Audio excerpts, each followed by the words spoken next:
बड़े शिप्स के खिलाफ। साइंस प्रिंसिपल, ए स्मॉल फोर्स, ए स्मार्ट पोजीशन और लार्ज इंपैक्ट या नॉन लीनियर वारफेयर है। अगर स्ट्रेस ऑफ होर्मुज कंटिन्यू बंद रहता है तो ऑयल प्राइस पिकअप हो जाएगी, स्टॉक मार्केट गिर जाएगा और इन्फ्लेशन बढ़ती है। क्यों? क्योंकि modern economy energy dependent system है। एनर्जी की प्राइस बढ़ेगी तो ट्रांसपोर्ट का कॉस्ट है वो भी बढ़ जाएगा, और जब ट्रांसपोर्ट का कॉस्ट बढ़ेगा तो फूड प्राइस ऑटोमेटिक बढ़ जाएगी, और जब फूड प्राइस ऑटोमेटिक बढ़ेगा तो ग्लोबल इन्फ्लेशन हो जाएगा। यह डोमिनो इफेक्ट है। सिस्टम साइंस में इसे कहते हैं कैस्केड फेलियर। अब सवाल यह है, अगर ऑयल रूट खतरे में है तो अमेरिका सीधे मिलिट्री एक्शन क्यों सोच रहा है? अगर अगला कदम ग्राउंड इन्वेजन हो सकता है और टारगेट क्या होगा? जवाब मिलेगा इसी कंडीशन में कि ये बहुत ज्यादा रिस्की है। दोस्तों, जब किसी क्षेत्र में अचानक हजारों सैनिक भेजे जाते हैं तो यह सिर्फ डिफेंस नहीं होता, यह सिग्नल होता है एस्केलेशन फेज शुरू हो चुकी है। यानी मिलिट्री डॉक्ट्राइन के अनुसार ट्रूप डिप्लोमेंट का मतलब सप्लाई लाइंस तैयार, एयर सपोर्ट रेडी है और नवल प्रोटेक्शन एक्टिव है, यानी बैटलफील्ड एक्सपेंड होने वाला है।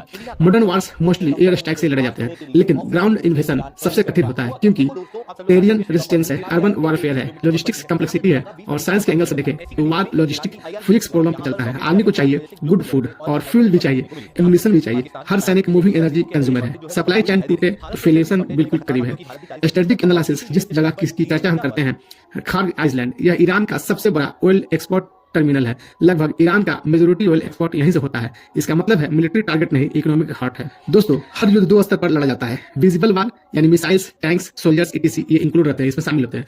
और एक दूसरा जो रास्ता है वो है इनविजिबल वार, इंटेलिजेंस ऑपरेशंस। असल में मॉडर्न कॉन्फ्लिक्ट्स का सबसे डेंजरस हिस्सा यही हिडन वार होता है। इसे कहते हैं शैडो वारफेयर, जहां गोलियां कम और इन्फॉर्मेशन ज्यादा इस्तेमाल होती है। इजराइल की फेमस इंटेलिजेंस एजेंसी मोसाद, इसकी responsibilities foreign intelligence gathering, covert operations, cyber surveillance, targeted missions. Cold war के बाद मोसाद को दुनिया की सबसे इफेक्टिव इंटेलिजेंस एजेंसीज में माना जाता है। कुछ स्ट्रेटेजिक रिपोर्ट्स के अनुसार आइडिया था targeted strikes plus internal pressure, और साथ ही साथ जब ये होंगे तो पॉलिटिकल सिस्टम कोलैप्स होंगे। इसे पॉलिटिकल साइंस में कहते हैं रिजिम चेंज स्ट्रेटजी। लॉजिक है कि लीडरशिप वीकेंड करो, इंटरनल इंस्टेबिलिटी बढ़ाइए और सिस्टम खुद कोलैप्स करेगा, लेकिन थ्योरी और रियलिटी अलग होती है। इतना कुछ होने के बाद अमेरिका और इजराइल ने ईरान को इतना डिस्टर्ब किया, फिर भी अभी तक रिजिम को चेंज नहीं कर पाए। प्लान क्यों फेल हो सकता है? सिस्टम साइंस के अनुसार ईरान का पॉलिटिकल स्ट्रक्चर सेंट्रलाइज नहीं है, पावर डिस्ट्रीब्यूशन अलग अलग है, रिलीजियस लीडरशिप है, मिलिट्री स्ट्रक्चर्स है, पॉलिटिकल इंस्टीट्यूशन और रीजनल नेटवर्क अच्छा है। यह डिस्टर्ब नेटवर्क जैसा है।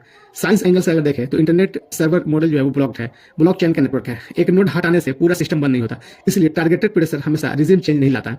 आज स्पाई ऑपरेशन बदल चुके हैं। अब टूल्स हैं साइबर हैकिंग का, डिजिटल सर्विलियंस का और सैटेलाइट ट्रैकिंग, और साथ ही साथ एआई डाटा एनालिसिस का। एआई लाखों डाटा पॉइंट्स एनालिसिस करके पैटर्न्स खोजता है। यह डाटा साइंस और जियोपॉलिटिक्स का कॉम्बिनेशन है। मॉडर्न इंटेलिजेंस एल्गोरिथम का वारफेयर है।